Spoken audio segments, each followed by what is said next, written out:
કે ગોટી એક નદીનું ઝરણું હોય અને એ નદીને કિનારે એક ઊંધીડું ઠરી ગયું, પાણીનું ટાઢમાં પડી ગયું છે, ઠરી ગયું.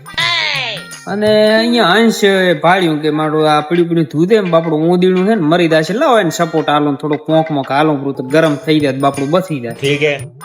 અંશ ને બાપડાને દે આવીને તરત લઈ ગયું, પોંખમાં કાઢ્યું, બાપડું ઊંધીડું ગરમ છું. એવું ખદડા હોય ને કાપવાનો ધંધો ઈ તો છોડે નહીં પાછો, એવું લખણ તો નતા, લખણ ભૂંડા હોય અહીંયા હાગી લખણ કર્યા થાલું પોંખ બાપડા હંસ ની કરી કાપવાની થાલું. હંસ ની પોંખ કાપી નાખી બિચારા ને. હંસે તો ફફડાવી નેઠ નેઠું નાખ્યું, ઘઉં દીને પસાડ્યું. મારા હારા ખદડા હોય ખદડા જ રે. એટલે તમે તેને સપોર્ટ દેતા હો ને તો સપોર્ટ જોઈને દેવું કે કાપવા વાળો છે, કાપવા વાળો હોય ને તો સપોર્ટ ન કરવો.